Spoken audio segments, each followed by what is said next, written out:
هو العنوان. يا زمن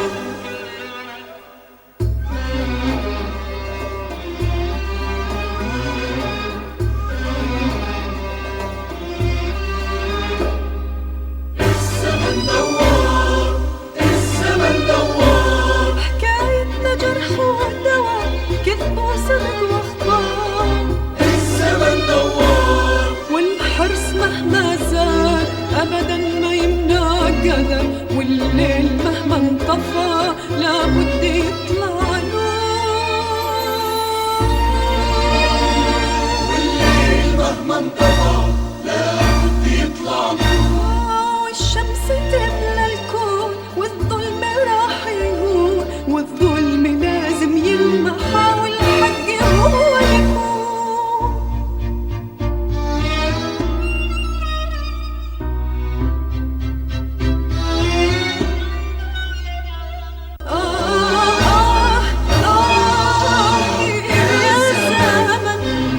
غدر الإنسان لأخوه الإنسان، شمعة بتنطفي والقلب هو العنوان. يا زمن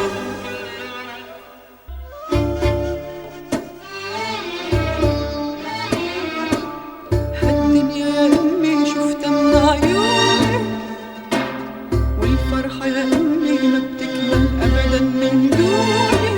شمس المستقبل قلبك عجناح وحمل، دنيتنا ورد وشوق نسقيها بالأمل. حرم من الخوف والظلم يا إنسان، والحق مهما اختفى لابد إنه يبان. حرم من الخوف والظلم يا إنسان، والحق مهما اختفى لابد إنه يبان. لابد إنه يبان.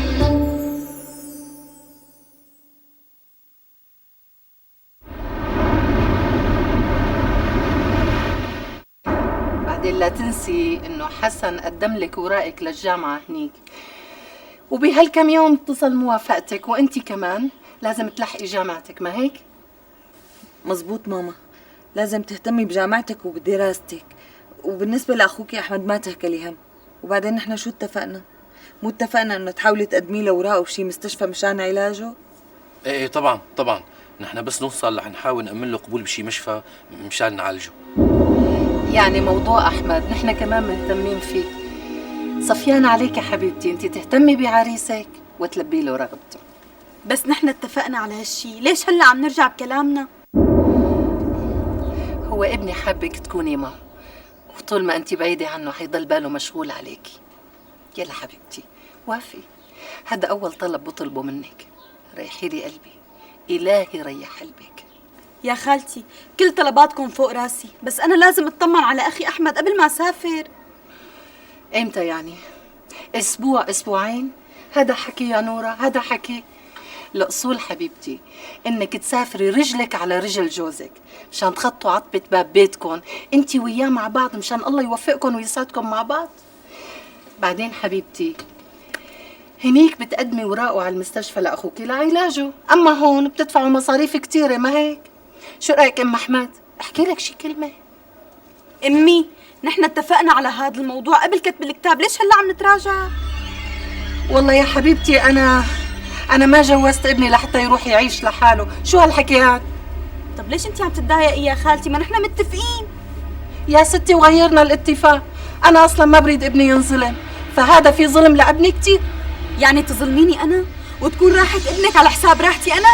يا أمي خلص يعني اتركيه على راحتها، ما تضغطي عليها. حبيبتي أنا مو من شاش خلص، بس أنا بشوف إنه راحة البنت ببيت جوزها، ما هيك يا قلبي؟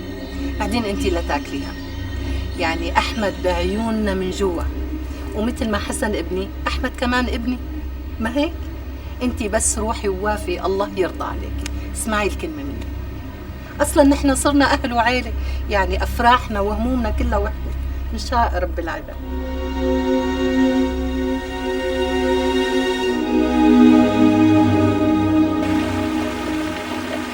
بابا شلون اخلاق هذا المهندس الجديد اللي عندك بالشركه؟ قصدك المهندس وليد؟ مسكين درويش على البركه. وليش انا حاسسته خبيث ولئيم؟ انا بالاول فكرته هيك مثل حكايتك، بعدين تبين لي انه مسكين طيب بس عقلاته بيخبه، يعني عقله على قده. تصوري اليوم اجى لعندي على المكتب معجوق قال لي استاذ انا بعرف انه انت وقتك ثمين جدا، وقتك ضيق، لذلك رح باخذ من وقتك دقيقه وبعطيك ساعه. كيف يعني؟ انا مثل حكايتك قلت له كيف يعني؟ قام مد ايده على جيبته وطلع لي ساعه يد هديه.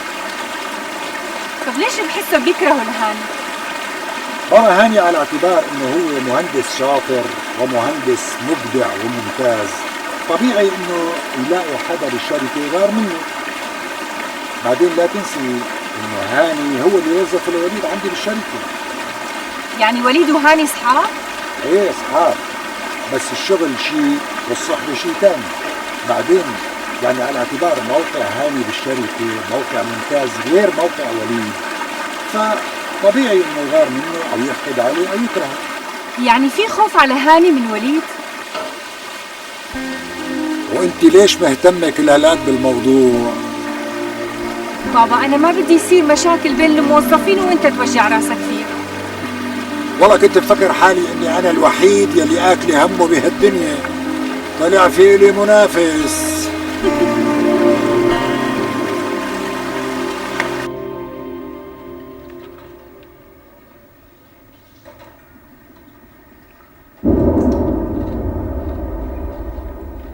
ليش مو حاطط الساعة؟ ساعة؟ ضاعت. ضاعت؟ وين ضاعت؟ بالشركة شلحتها مشان غسل ايدي، حطيتها على المغسل، رجعت ما لقيتها على المغسل، سألت عليها قال ما حدا شافها. شو بك ليش زعلتي كل هالقد؟ كلها ساعة. القيمة مو بالساعة، قيمتها انه هدية مني إلك وبعيد زواجنا. كنت متوقعة انك تحافظ عليها. يعني أنا قلت اللي سرقها سرقها، الله لا يهني فيها مين ما كان يكون. طيب إذا أنت شاكك بحدا وعم ينكر، قول لهاني بلكي بيساعدك. هاني؟ ما هاني أتفه منه أكيد، كلها شلة حرامية. وليد الله يخليك لا بقى تحكي هيك حكي، عم بتضايق. يا ستي هذا اللي عم يصير، وهالشركة كلها عبارة عن شلة حرامية، وما بدهم ياني يكون موجود ولا استلم أي مشروع. بتعرفي ليش؟ لأني كاشفهم واحد واحد. بتقولي لي خطوة المليون ميل تبلش بميل؟ غلط، مع هدول الناس ما بصير إلا إذا بيع ضميري، وأنا ما ببيع ضميري. ولعلمك بدهم يوقفوا عند حدهم وبالقانون، وأنا اللي بدي أكشفهم وبخبرية هالقد وبتشوفي.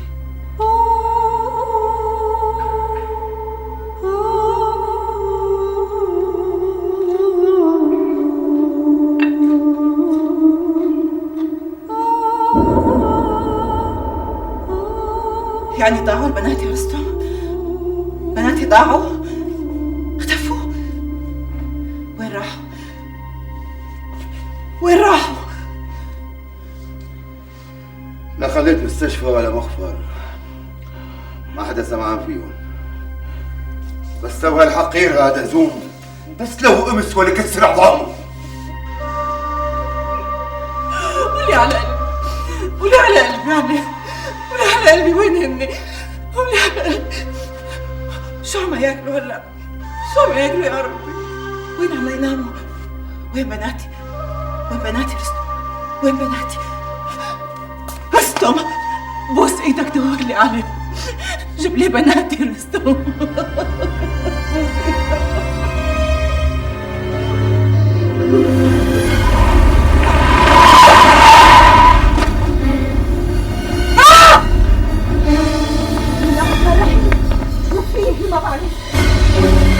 السيارة ماما شبه ماما السيارة اللي اجت ضربتني. شبه ماما رجلي ضربتها لرجلي.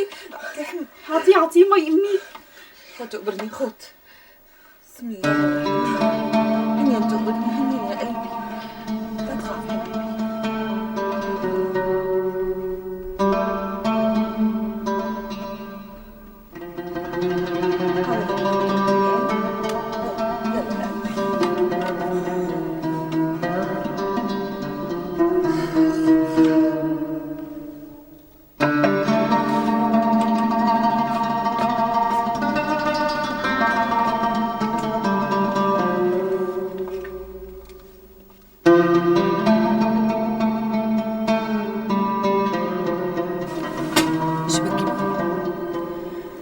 يجيني قلب سافر وأحمد بهي الحالة. وكلي الله يا بنتي. والنعمة بالله. أحمد نفسيته كتير تعبانة يا أمي، وأنا خايفة إذا سافرت نفسيته تتأثر أكتر، وأنتي لحالك ما رح تقدري تهتمي فيه، ورح يضل بالي مشغول عليكم. بعين الله يا بنتي. وهي الدكتورة دعاء الله يرضى عليها قال رح تضل تطلع علينا، وانتي من عندك بتسعي له مشان يتعالج عندك. بجوز رب العالمين ياخذ بيده ويتحسن. يمكن رب العالمين بعت لنا الجماعة مشان يوقفوا معنا ويساعدونا. بقى يا ماما الله يرضى عليكي لا توقفي بطريقهم، هذا الشي لمصلحتك ولمصلحة خطيبك كمان. ما بعرف يا أمي، والله العظيم ما بعرف.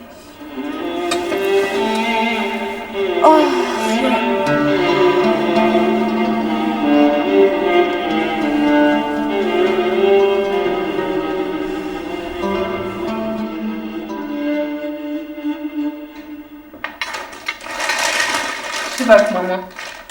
كل مثل العالم والناس، ليش مستعجل؟ لا ماما معلش، بدي اروح على الجوازات مشان نزل نور على الباسبور تبعي، بعدين اروح على السفاره اكمل الاوراق الناقصه، واذا لحقت بدي احجز السفر. على السلامة. الله معك.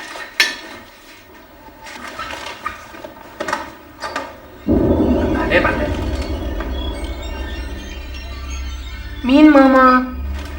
صاحبي امي صاحبي. ما بدي اعطلك، باين عليك مستعجل. اي والله يعني بدي اروح ظبط هيك اوراق السفر بالجوازات السفاره. حلو، معناته امورك منيحه. ايه الحمد لله، امبارح كتبنا الكتاب تفضل تفضل. ليش واقف؟ تفضل. لا معلش، كان جاي بالي اطمن عليك، ليتني اطمنت عليك. مشي بنكمل حديثنا بالطريق، يلا. ايه ماشي. خاطرك امي ادعي لنا. هيك من الباب ما بيصير، قل له لرفيقك يجي يفطر معنا او يشرب له شي شغله. معلش خالي، مره ثانيه ان شاء الله، والف مبروك لحسن. الله يبارك فيك، واذا ما كنت متجوز عقبالك. تسلمي يا خالي. يعني معقول اللي بيجن مره وبيتجوز بيرجع بيجن مره ثانيه؟ مو معقول. هلا اللي بيجوز على ايامكم بيصير مجنون؟ لانه بهي الايام كثير غلا يا خالي، مو مثل ايامكم كان لسه في خير وبركه. بعين الله يا ابني، الله يوفقكم يا رب. الله يسلمك، فرصه سعيده. شرف. خاطرك يا مو. طمنيني دكتورة، كيفه أحمد؟ كيف صار؟ لا ما شاء الله عليه عم بيتحسن كل يوم أكتر. الحمد لله. يعني عن قريب رح يصير يروح على المدرسة كمان. الحمد لله. قولي لي يا نورة، كتبتوا كتابكم؟ ايه كتبنا الكتاب. شو بكي عم تقوليها وكأنك زعلانة؟ زعلانة إنه بدي سافر وأترك أهلي، وأكتر شي زعلانة على أحمد. أحمد لا تخافي عليه، اطمني صار منيح. بعدين بوعدك إنه أنا إجي دايما وأطمن عليه. يا نورة أنت مو أول وحدة ولا آخر وحدة بتتجوز وبتسافر وبتبعد عن أهلها. اليوم الدنيا بهالاتصالات والمواصلات صارت قرية صغيرة. المهم أنت ديري لي بالك على حالك ولا تخلي الزواج ينسيكي دراسة الطب. أنت مو قلتي إنه بدنا نكون زملاء؟ أكيد. خلص. وهي هدية من أختك دعاء بمناسبة كتب كتابك. أنت هديتيني هدية أعظم بعلاج أخي. شو هالحكي يا نورة؟ هذا واجبي، أنا طبيبة. يلا خدي الهدية وقولي لي كيف ذوقي. عن جد حلوة كتير، شكرا. عجبتك ولا بس عم تجامليني؟ أعوذ بالله، بعدين بكفي إنه هي منك. شكرا. العفو. نقابل السيد المدير لو سمحت.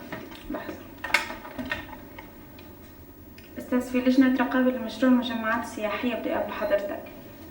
حاضر.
لازم اشوف الدكتور فورا. امشي ناخذ اذن.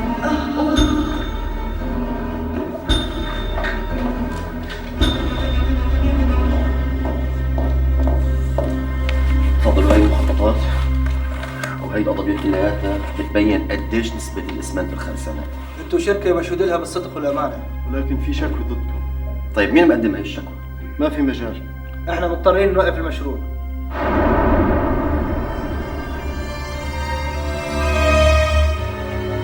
فضيحة، هي أكبر فضيحة بتصير بتاريخ المؤسسة. فضيحة قدام الشركات الثانية وقدام العملاء وقدام السوق كله. ما بيصير، اللي عمل هالقصة لازم يتحاسب. مين أسرع؟ قصدي المهندس المسؤول عن هذا الموضوع اللي وصل الشركة للحضيض لازم يتحاسب، لازم ينحط قدام.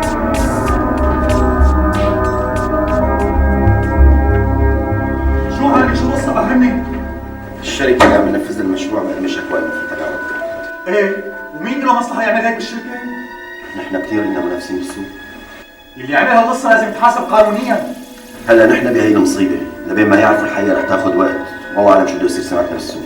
بس هي الإشاعات تأثر على سمعة الشركة وسمعة السيد ماجد شخصيا. أنا بقدر أساعد بالشيء؟ لا شكرا، كفاية شوف الأستاذ ماجد. طيب.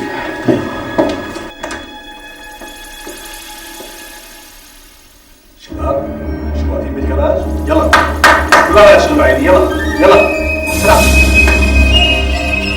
بسرعة هيك بسرعة.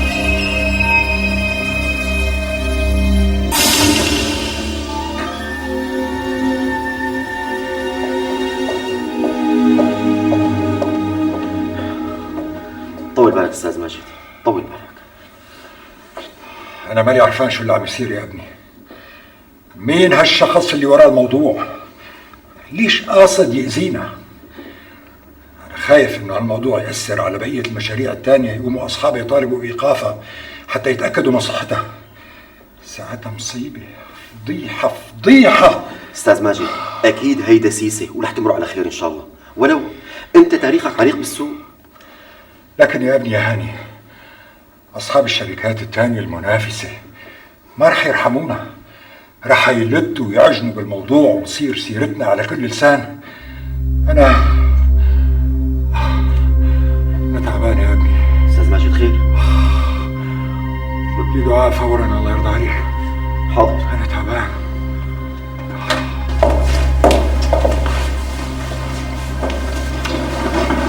طمنينا دكتورة.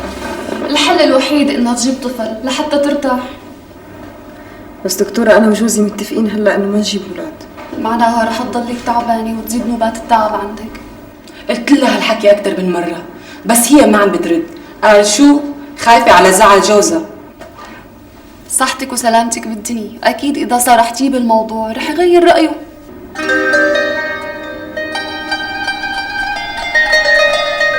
بطلوع الروح يا أمي لحتى ضبطت كل ورائي وأمنتهم وحجزت للسفر بكرة.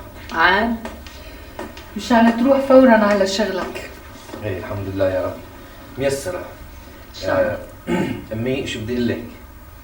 يعني مو لازم هيك نشتري كم قطعة ثياب لنورا؟ وليش لا نشتري وتكلفنا مصاريف تانية يعني ما لها لزوم؟ بكرة من هنيك بتشتري لها فستانين، هنيك أصلا كل شيء رخيص، هون غالي غالي كتير. والله حرام هيك يا ماما، يعني ما بكفي إنه المهر اللي دفعناه ملالين؟ هلا هي اشتكت لك لحتى عم تفتح علينا مزراب المصاريف؟ ولا أنت بتدور ورا الخسارة وبتركض وراها؟ شبع حبيبي، هاي لبسناها ذهب بإيدها قدام الناس، شو بدها أكتر من هيك؟ طيب بس فستان واحد على القليلة، يعني فستان تسافر فيه.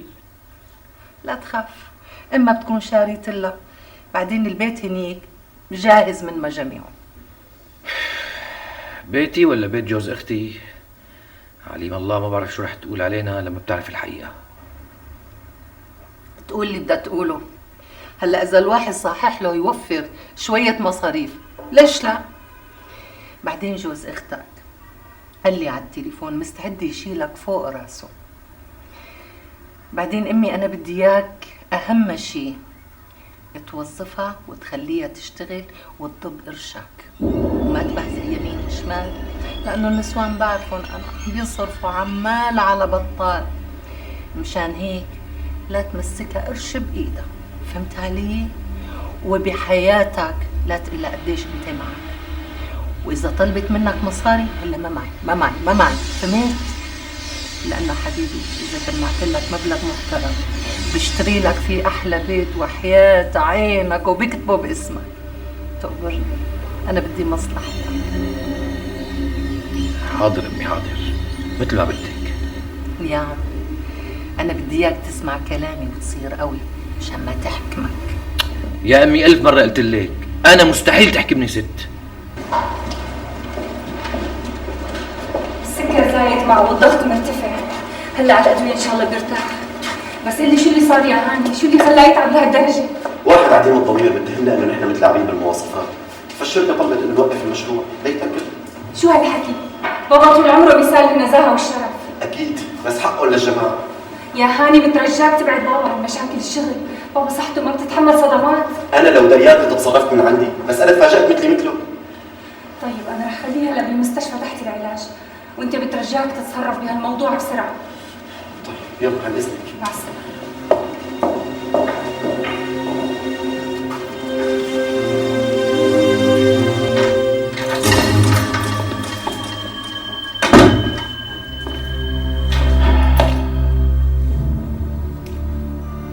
المرحلة الأولى من الخطة نجحت، بقي أن نهتم بالمرحلة الأخرى وننطلق.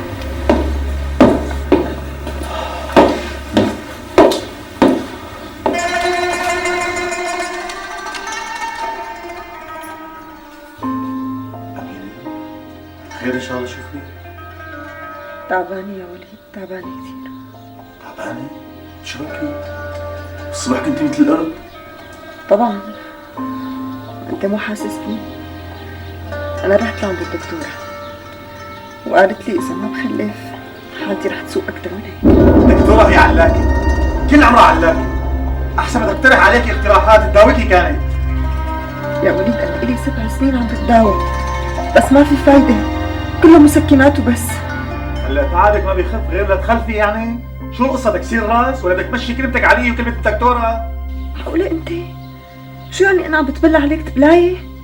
بقول لك انا تعبانة واذا ضليت عم باخذ موانع ممكن اتأذى، حرام عليك بقى. لا هي الدكتورة كذابة، عم تحكي معك هيك مشان تاخذك وتجيبك وتقبض مصاري.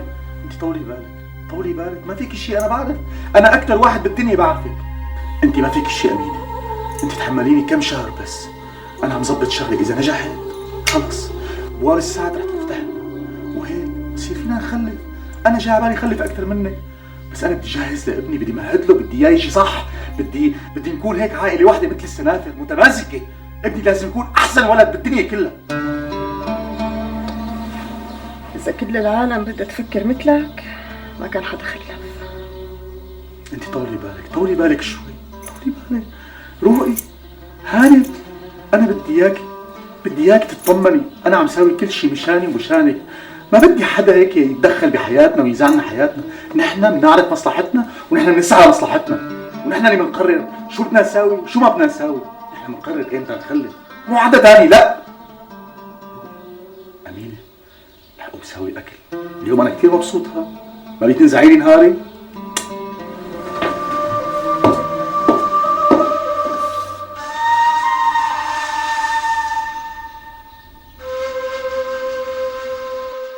بابا حبيبتي، أنا حاسس حالي إني تحسنت، صحتي صارت أحسن من الأول، يعني ما في داعي ضل بضيافتك هون. بابا أنا ما حأسمح لك تطلع من هون قبل ما أتأكد بأنه صحتك صارت منيحة بشكل كامل. يا حبيبتي أنا وراي التزامات مهمة بالشركة، بابا أنت هيك عم تعطليني. بابا هاني حكالي كل شيء وقال لي إنه حينهي الموضوع بدون ما يزعجك. الموضوع بيتعلق بسمعتي واسمي ومكانتي يلي عشت كل عمري وأنا محافظ عليهم، واللي بنيتهم مع كل حبة رمل، مع كل مشروع ساويته. بابا هدول اليوم كلهم معرضين للخطر إذا ما دفعت عن نفسي وأثبتت مصداقيتي وأمانتي. خايف هاني يفشل ويعرضنا للخطر. بابا أنت ثقتك كبيرة بهاني، أعطيها الفرصة، هو رح يعمل المستحيل لحتى يثبت نزاهة الشركة.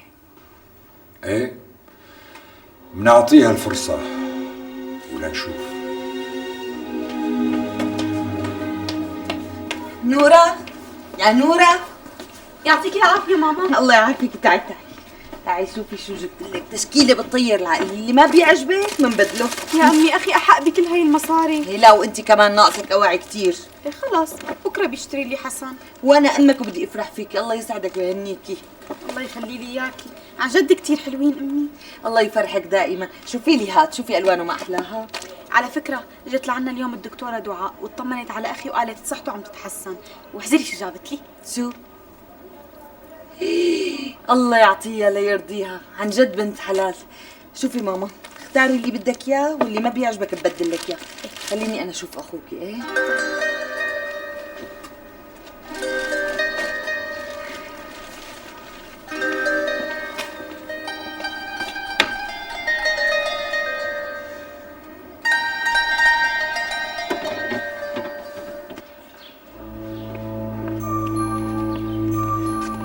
الله يخلي لك اياها ويستر لك عليها يا حجي. طارق تعال اعمل مين؟ الحق لي اياها، شوف لي اياها وين ساكنه مشان بس بدي اطلبها يعني. حاضر. يلا بسرعه بسرعه من هون من هيك. اهلين بالاستاذ. كيفك؟ اهلين وسهلين. عاوزك بخدمه. ايه على راسي ولو. تفضل شرف. اهلين استاذ. يا الله، نفسي فتح عين وغمض عين لاقي حسن ومرته صاروا هون. حبيبتي بكره حيكونون عندك وتشوفين. لسه بكره مطول. وين مطول؟ كلها ساعة وساعتين ويجي بكره. لا بسأل سؤال، أمك ليش ما هي جاية معاه؟ امي قالت انه عندها كم شغله بالشام حتخلصهم وبعدين بتبقى بتجي. الحين هالكم شغلة صارت أهم منك وأنت في الوضع. لك يا ياسر مو مشكله، خلاص ان شاء الله ما بولد قبل ما تكون هون. قول يا رب. يا رب.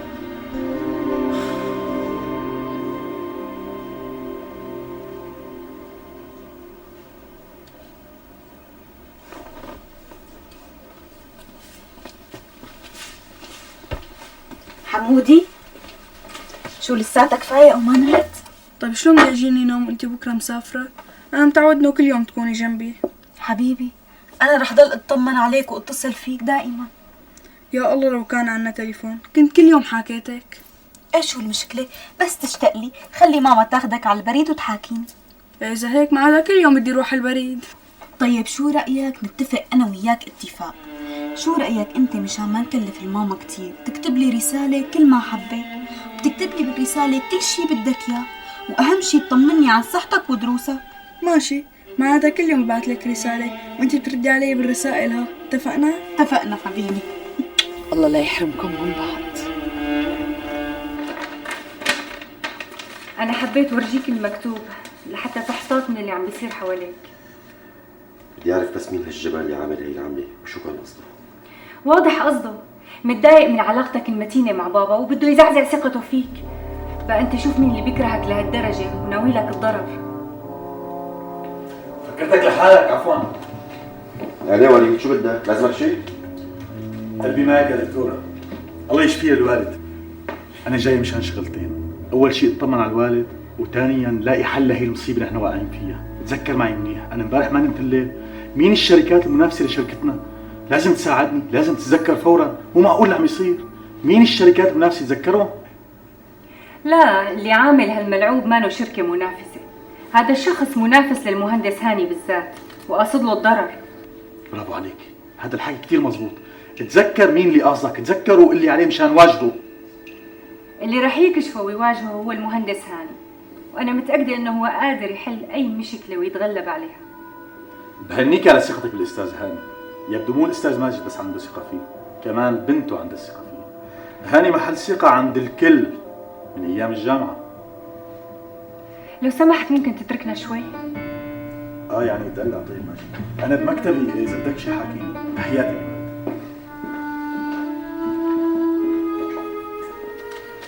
هالشخص مانو طبيعي، من أول ما شفته ما ارتحت له.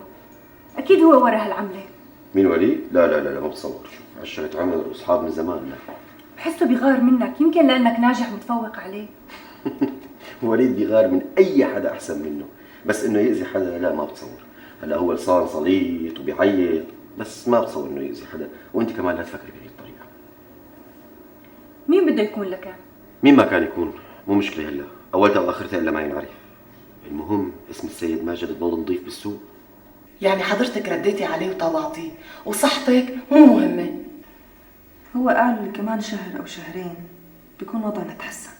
إيه دخيلك، شو رح يفرقوا الشهرين؟ طبعا إذا كان مقتنع بالفكرة. بده ابننا يجي بوقت صح مشان يعيش طول حياته مرتاح. صايرة عم تحكي مثله كمان؟ ليش عم تتنازلي لهي الدرجة؟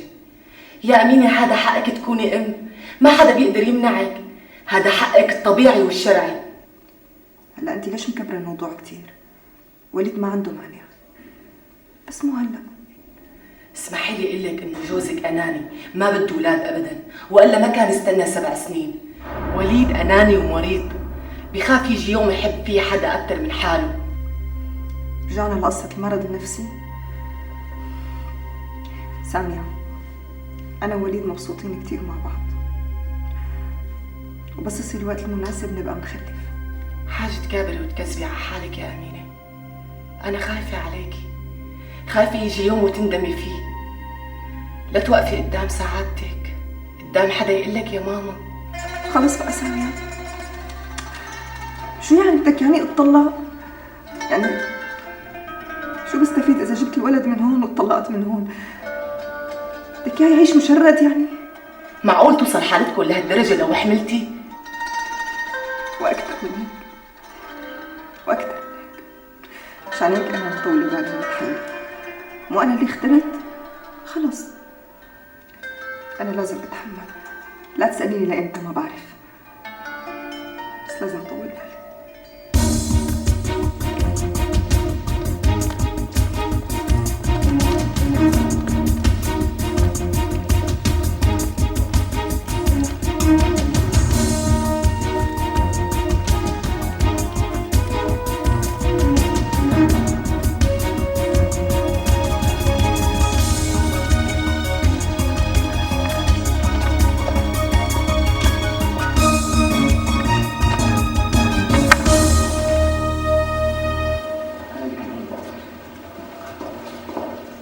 أهلين هاني، طمني شو الأخبار؟ لا الامور اوكي والمواصفات 100% والجماعه طلبوا متابعه بلاد. عظيم. طيب تعال معي لحتى نبشر بابا. تفضل. لك يا سامية الله يرضى عليكي، بلالك هالمشاكل بين أمينة وجوزها، وانتبهي على بيتك وجوزك. ليش أنا بشو مقصرة معك؟ ولا عم بتمنني لأنه عم تساعدني بشغل البيت؟ اوه لك سامية، انت ليش بفهميني دائما غلط؟ انا مو بقصدي. لك حبيبتي، انا اللي فهمته منك بانه جوزها واحد مشراني، بقى ما بدي اياه يفهم بانه انت عم تحرضيها لامينة عليه. بيقول المثل يا داخل بين القشرة وبصلتها ما بينلك الا ريحتها. إيه لو بتشوفها بس يا ممدوح، عن جد هي وعم تبكي، عن جد رح يتقطع قلبك عليها. ايه بس اول عن تاني هي مو قبلانة، خلاص شو بدك انت؟ هيك بهالبساطة؟ إيه لو كان جوزي كنت كسرت البيت عليه. لا عيني ما رح تكسري البيت فوق راسي، لانه امك داعيتك بليله القدر تجوزتي هيك واحد مو هادن، لا بكش ولا بنش. ماشي، أنا رايحة أفكر شلون ساعدها، بس تخلص جلي روح امسح البيت، ماشي حبيبي؟ كمان امسح؟ لك انا الكاتب الألمعي امسح؟ فعلا يا زلم. إيه إذا مو عاجبك بترك الشغل وبقعد بخلقتك، لأنه بطيختين بإيد وحدة ما بينحملوا، أنا لازم حدا يساعدني، وما شاء الله عليك طول النهار بالبيت، بقى لازم تساعدني، ماشي حبيبي؟ فعلا انا بدي دق بالصرمايه ليل نهار، لاني رافع مقاري كثير، لك تنازلي شوي، تنازلوا بيها على المسرحيه، لانه بعرفهم هذول النسوان لو شافت المصاري لحتى نخت وما سمعتني هيك حكي.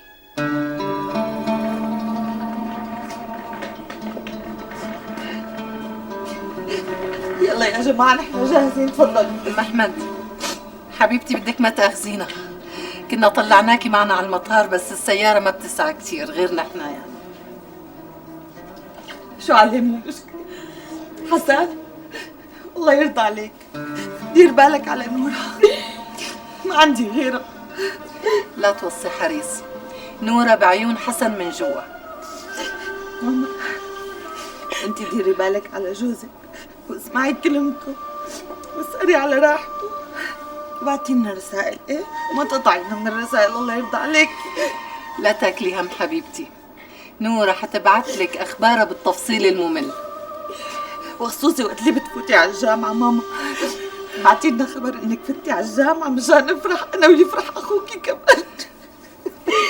ان شاء الله ما بتسمعوا الا كل خبر خير.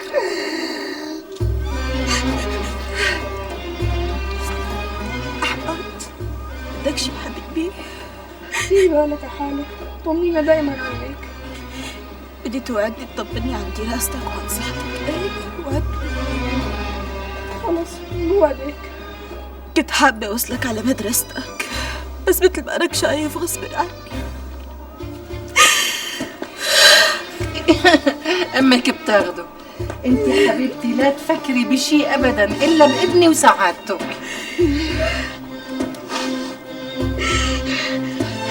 حبيبي بدي معنوياتك تكون كتير عالية، يعني الحادثة مو آخر شي بالحياة.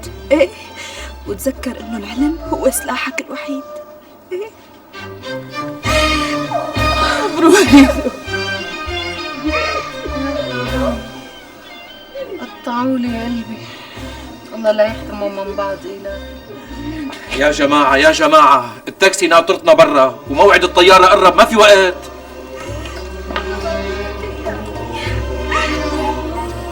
يلا حبيبتي نورة، يلا حبيبتي، يلا خلينا نمشي. يلا يلا تعالي تعالي، ما عنا وقت. احملي هالشنطة بطريقك. يلا يلا يلا يلا امشي. يلا يلا يلا اطلعي.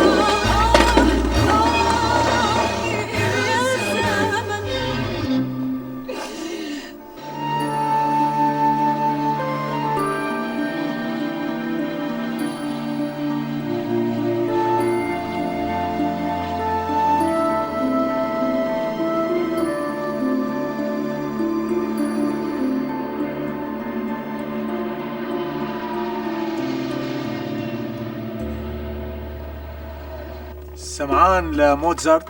لا والله يا استاذ. عفوا يا استاذ، اخر مره ما حسبتوا على الطاوله. بلشتوا تغلطوا معنا، نحن ما بنحب الغلط. نحن شي مره قصرنا معكم؟ لا. في شي شهر ما حاسبناكم؟ لا. معناتها بتضيف حساب الطاوله على حساب الشهر الجاي. ماشي. تعال اقول لك، جيب لنا رقيق وكاس شاي دبل. ماشي. بتعرف انا شو اللي قاهرني؟ معاشي بيقهرك يا استاذ. اللي قاهرني انه انا اي شيء بالعالم بدي اياه بيصير، واي حدا بيوقف قدامي بزيحه، الا هذا اللي اسمه هاني، هالنص نصيص. غريب والله يا استاذ، مع انك ذكي كثير، يعني من دون مجامله انت اذكى انسان شفته بحياتي. يعني مثلا قصه حسن ما كانت انحلت لولا. ما انا هذا اللي قاهرني وشنني، ماني عم بقدر اغلبه واهزمه لهاني. انا بقول لا، ما راح يتغلب عليك لانك انت اذكى منه. معك حق، انا اذكى بس هو اقوى، هو قوي بالشركه، ما عم بقدر اقلعه منها. والله يا استاذ يعني اذا بدك رايي الشغله بدها تطول. برافو عليك، عم بكتشف يوم عن يوم انك فهمان، مع انه قبل يعني كنت افكر انه مانك فهمان كثير. ليس، معك حق، فعلا الحياه ما تنتهي بجوله واحده، في جوله ثانيه وثالثه ورابعه، ولازم ضل مصمم اني فوز، رح افوز بالنهايه اكيد. ولحبوب منع الحمل عدة مزايا وفوائد، فهي تقلل من كمية الدم الضائع أثناء الدورة الطمسية، كما أنها تقلل من الآلام أثناء الدورة، وهي تقلل أيضا من نسبة حدوث بعض السرطانات مثل سرطان المبيض وسرطان بطانة الرحم. أما آثارها الجانبية فهي تسبب زيادة في الوزن وألم في الثدي، كما أنها من الممكن أن تزيد حالات ارتفاع الضغط الشرياني، وتزيد أمراض الوعائية وخاصة الجلطات الدماغية، كما أنها من الممكن أن تحدث احتشاء في العضلة القلبية أيضا. ونحن ننصح بشكل خاص النساء المدخنات أن لا يتناولن هذه الحبوب، وخاصة إذا كانت أعمارهن تزيد عن 32 سنة. شو بابا؟ شايف الشغل انتقل من الشركة لهون، نحن مو اتفقنا ترتاح؟ عم راجع تقرير لجنة الرقابة، عم يمدحوا فيه بطريقة شغلنا وتقيدنا بالمواصفات وإشادة بسرعة الإنجاز، وفي كمان كتاب اعتذار من الشركة. يعني نرد الكيد على أصحابه وما قدروا يمسوا شعرة من جبينك العالي. اللي بيمشي دغري يا بنتي ما لازم يخاف أبدا، لأنه رب العالمين رح يوقف معه وما بيتخلى عنه. تصوري الشكوى اللي تقدمت ضدنا تحولت لشهادة ثقة واعتزاز فينا. كل الفضل بيعود لهاني لأنه تصرف بسرعة قبل ما ينتشر الخبر. بتعرفي شو عمل؟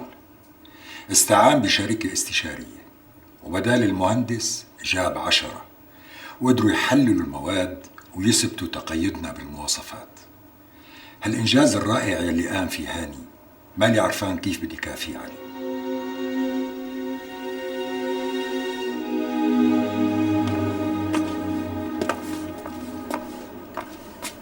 صلى الله على سيدنا محمد وعلى آله وصحبه أجمعين. يا رب دخيلي عليك ملتجية إليك، تيسر أمرها وتشرح صدرها. إلهي تحنن عليها القلوب القاسية والعبيد العاصية. إلهي تحنن عليها جوزها يا رب، دخيلي عليك.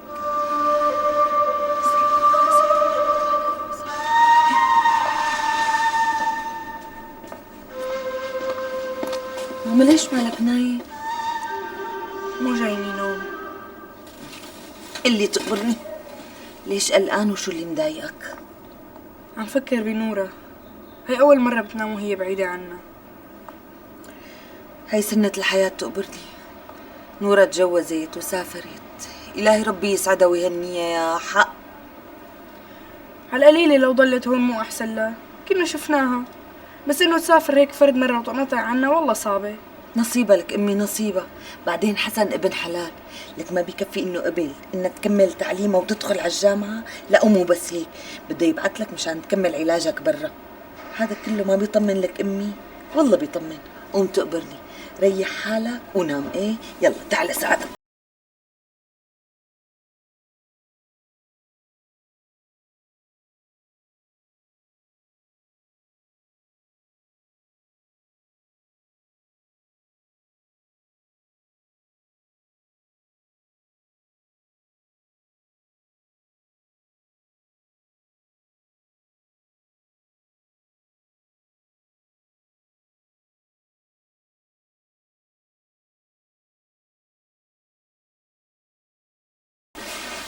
شو ليش ما غيرت ثيابك؟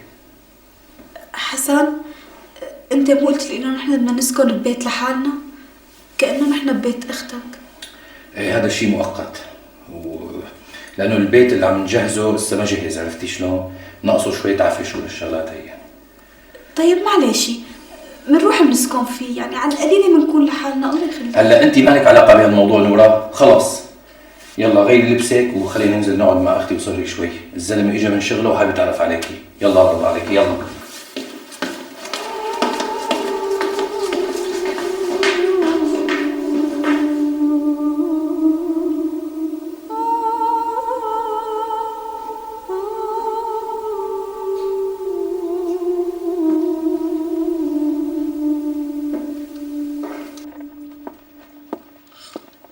استاذ تأخر وقت بدنا نسكر.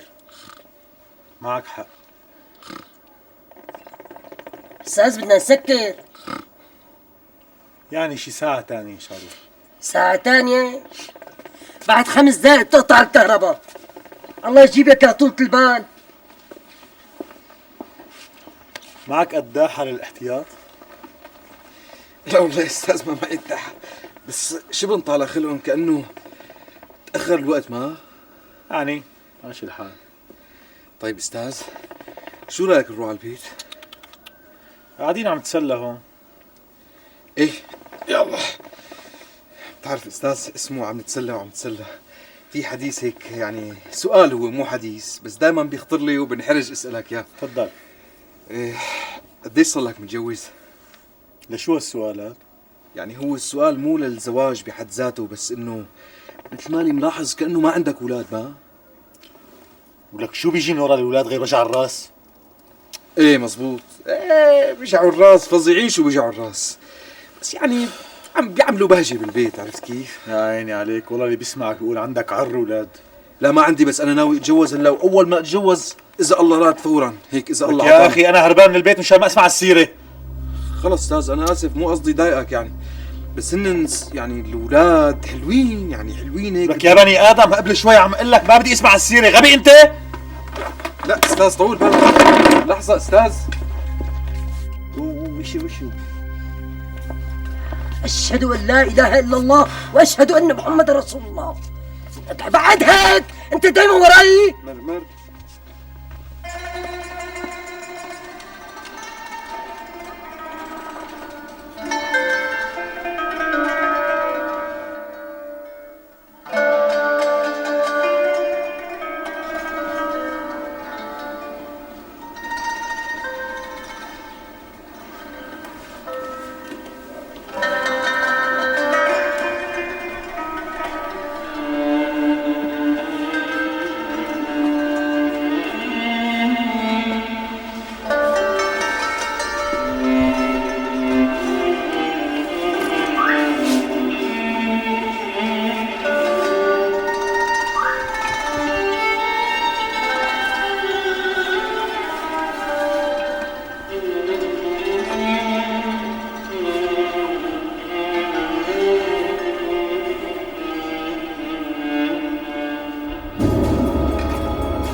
وانا بتمنى تضل ثقتك فيني كبيره كتير.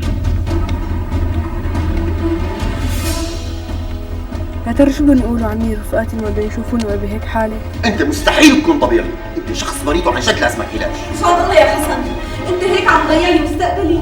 مهندس هاني هو اللي راح يتولى تنفيذ المشروع وهو اللي يوزع عليكم المسؤوليات، فهمت؟ بلا فلسفه وليه؟ بلا فلسفه وكتر حكي. يلا بتحرجي اشوف. انت ما راح تبطل هي التلميحات اللي بتشق مثل الدبابيس تبعك. يا حبيبتي يا بنتي